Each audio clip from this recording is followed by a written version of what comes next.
Sarah saw the son of Hagar the Egyptian, whom Hagar had borne to Abraham, playing with her son Isaac. So Sarah said to Abraham, "Cast out this slave woman with her son, for the son of this slave woman shall not inherit along with my son Isaac." So Abraham rose early in the morning and took bread and a skin of water and gave it to Hagar, putting it on her shoulder along with the child, and sent her away. And she departed and wandered about in the wilderness of Beersheba. So have no fear of them, for nothing is covered up that will not be uncovered, and nothing secret that will not become known. In the name of God, who brings unexpected news that changes us and sets us free. Unexpected news. All throughout our lives, we learn that we often do not know the whole story. It could be about our family of origin. It could be about our places of work, the story of our friends, even the story of our partners and spouses, those closest to us. What we see or wish to see is often not the whole truth. And this goes for our sacred scripture, the Holy Bible, as well. For many of us, when we were little, we heard the story of the elder parents, Abraham and Sarah, along with Jonah and the whale, and Moses and the bulrushes. But we likely never heard about Hagar the Egyptian, and Jonah's petulance as a prophet of God, or Moses killing the Egyptian and his life on the run. After I was in seminary, I led a Bible study in the retirement apartments near our church in Baltimore, and we started reading right off the bat with the book of Genesis. When we got to the story of Abraham, there was so much I had never read. Plots and intrigues, selfish behavior and lies. And then there was the story of Hagar, who was used by Sarah and Abraham to produce more offspring. And then she and her child were cast aside into the wilderness. For those of you who have watched The Handmaid's Tale on Netflix, there is some commonality in the story of Hagar, Sarah, and Abraham. Taking a human being and using them for your own gain and profit. Human beings have been doing this to one another since the beginning of time. And once we start to see these stories of injustice in our Holy Scripture, we begin to see how much of the Bible comes to us as unexpected news. News that at first shocks, dismays us, perhaps shames us, but eventually we understand as good, very good. The late theologian and ethics professor Robert McAfee Brown has written a book called The Unexpected News, Reading the Bible with Third World Eyes. It was written in 1984, so third world is now often translated into a better term, the 2/3 world. That's the number who suffered deprivation and oppression at the hands of the minority. Brown says this, though: the Bible, the title Unexpected News, suggests that when we turn to the Bible, the news we find is always unexpected. Religious people being put down, see scribes, Pharisees, and church folk. Worship is attacked, Amos. Pagans are described as doing God's will, Isaiah. Great spiritual leaders get angry with God, Job, Jeremiah. And God's clearest message is communicated through the obscure life of what some would call a criminal, Jesus of Nazareth. It's certainly not the way we would have written the script. What we are accounting is what Swiss theologian Karl Barth described many years ago as the strange new world. Every time he approached the Bible, he discovered Every bit of his spiritual and mental equipment that he brought to the task was shattered by the strange new world in Scripture. And the Bible and his world started to be, for him, something that he read in a new way. Now, Barth's experience in 1917 is also the experience of Brown in 1984 and our experience today in 2020. And this phenomena is nothing new.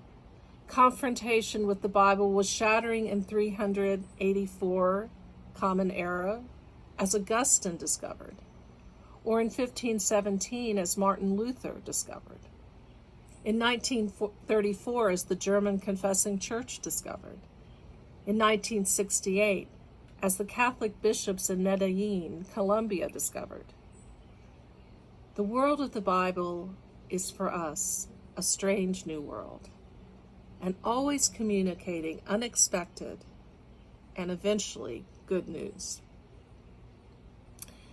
The best way to keep engaging with this good and unexpected news is to read the Bible in community and hear the text through the lens of the poor and the oppressed, or those who are not part of our tribe.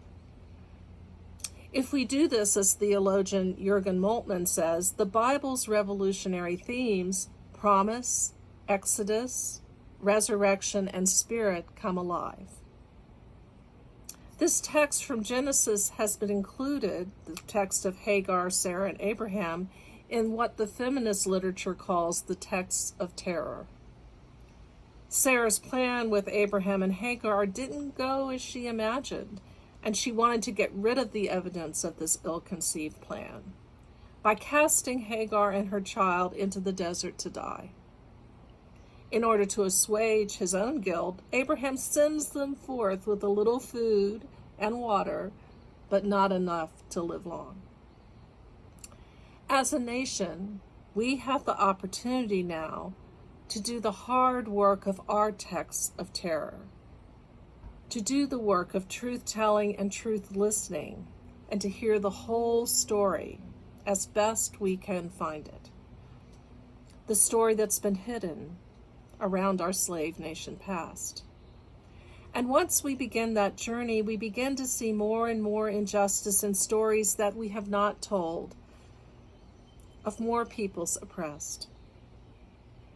With the story of Hagar and Ishmael, I am now reminded of another story not told in our American history classes when I was a child, the story of the Native American peoples. And I learned this unexpected news and bigger story when I took a church youth group to South Dakota in 1997. A nearby Episcopal church had made the trip to Eagle Butte, South Dakota, and invited us to go along. So about a dozen young people and several adults went. We taught a vacation Bible school at a small Episcopal church on the reservation. And there we met two elderly Lakota women who were Episcopal deacons. One was named Deacon Rose. Rose loved the Episcopal Church, but she also told us the story of her childhood in Episcopal reservation schools. Now, the reservation schools were divided up between the European white mainline churches, and the Episcopal Church had the Eagle Butte territory. From the beginning, children as young as 6 years old were taken from their family homes and placed in mission school dormitories, where they lived, learned, and slept at age 6.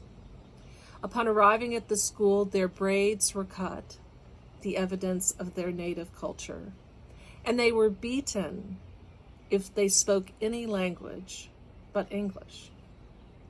They were traumatized. Yet somehow Rose had seen the good news of the gospel for the oppressed in the scripture through the Episcopal Church, the church that had traumatized her. She had been in the desert and found that God opened her eyes and gave her living water.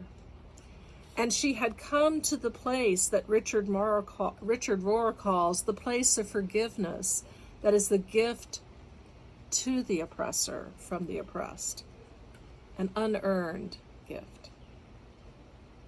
I was astounded at her forgiveness and love, an ability to include the liturgy of an institution that had done so much wrong. She modeled the gospel imperative to love God and neighbor and to find spiritual unity not by denying diversity, distinction, or difference, but by the naming and overcoming of them in love. So today, just this morning, almost 400 people marched from St. Paul's Lutheran Church to City Hall on Juneteenth, the anniversary of the end of slavery, finally known in the Texas territory. I saw several Emmanuelites there, but a wide variety of folks, all different skin colors, ages, a lot of young people. I saw Angela Welsh and her daughters Gwen, Catherine, and Emma. I saw Marie with Emmanuel and Iris. I saw Robin Summerfield with Max. And Carmen Jackson, president and what she called matriarch of the NAACP in Cumberland, asked all of us of white ancestry, all of her white brothers and sisters, to join in this work to show that all lives, Black lives, matter, and that the story that surrounds us of our slave history can be redeemed. As in the Gospel of Matthew, we believe that nothing is covered up. Everything will be uncovered, and nothing secret will not become known. Tell the things that had been told in the dark in the light, and what we have heard whispered proclaim from the mountaintop. For we are all valued. Every hair of each of our heads is counted. Amen.